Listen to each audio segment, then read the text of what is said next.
Greetings everyone and welcome back to Pony Panels. Main Comics Review Time.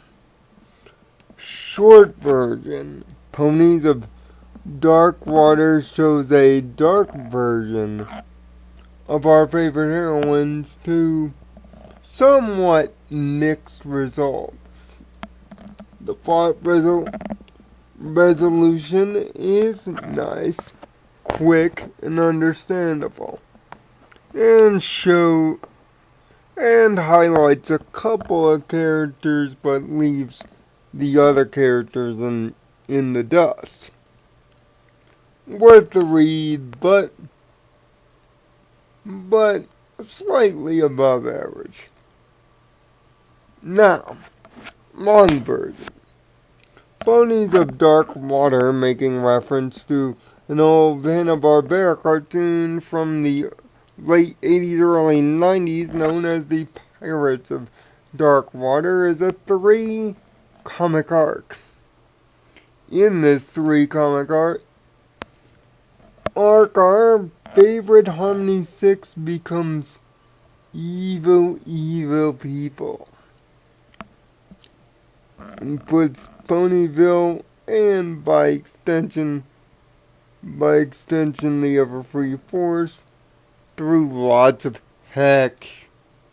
It's up to the Cutie Mark Crusaders, Zecora, and Luna of all people to put an end to this threat. And what causes it, you might ask? A hot springs. Thus, that's why the evil water reference. But then what occurs is 2 comics of the evil Harmony 6 running amok, and 1 comic essentially trying to fix it. Essentially 43 through 46. The comic panel art is done to excellent effect. And as always in the main comics, all the characters are expressed well through the comic drawings. This comic focuses more on the Cutie Mark Crusaders trying to help everyone else solve the problem, which they're pretty efficient at.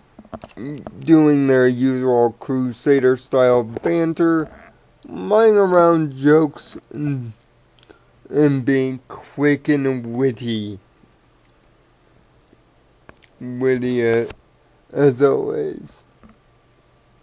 But it's really the evil Harmony 6 that highlight this comic.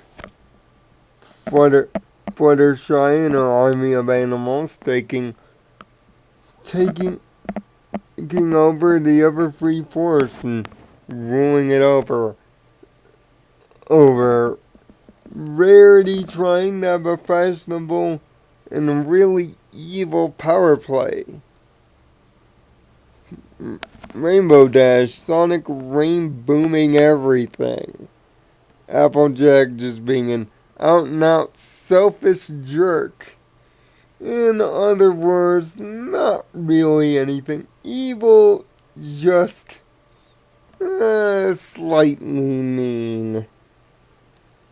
But the main 2 that definitely stand out in the evil department are Pinkie Pie and, of course, my beloved waifu, Twilight. Pinkie decides to go all Joker in the hood with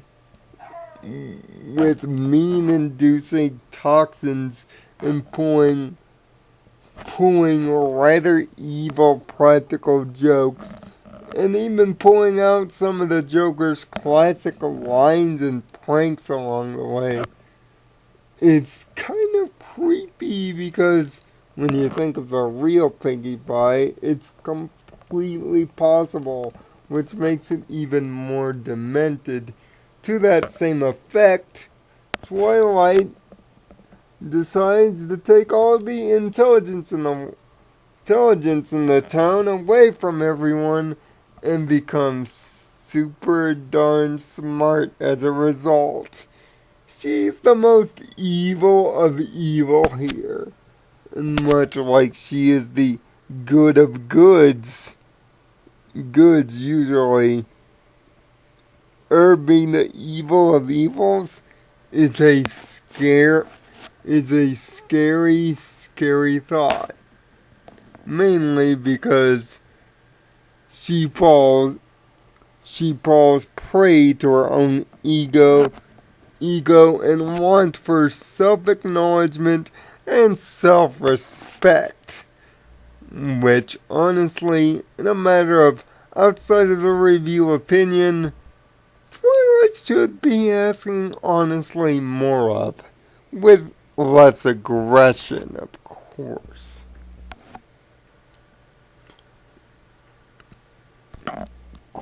And Luna gets in on it because she knows all about evil sides and getting rid of it. Plus, Celestia, as per the usual, isn't available to fix this problem. But when it seems that it's about to go to hay in a handbasket in the third comic, Luna be pulling swerves.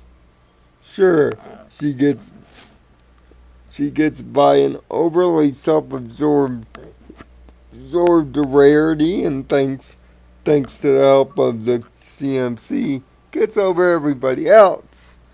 But when faced with my waifu, however, my wife is too smart for that. Although the way she gets turned is rather comically and kiddily simple. After all, this is a kids comic, and everything is resolved in typical notion. It shows the CMC at their most resourceful, banterous, and usefulness in the comics in terms of the main line. And once again, it shows Luna wanting to be the hero.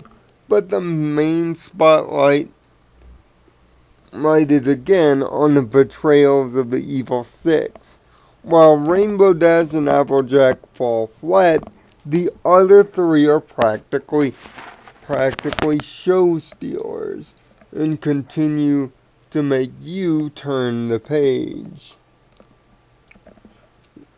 Sure, it might not be as manipulative as, let's say, Discord and Return to Harmony, but this evil main six is played up more, accentuated. This is truly their personalities flip-flopped, unlike that episode, and it's played to great effect. It's a winner, if not all the evil personalities, and basically book one of the 3 book set wasn't really such a throwaway, if not for plot. And, of course, poor Spike being thrown in the middle of it with barely anything to do except to run, cower, and hide until the 3rd book, in which, of course, he's resourceful. Another thing that ends up getting muddled and lost here is the moral.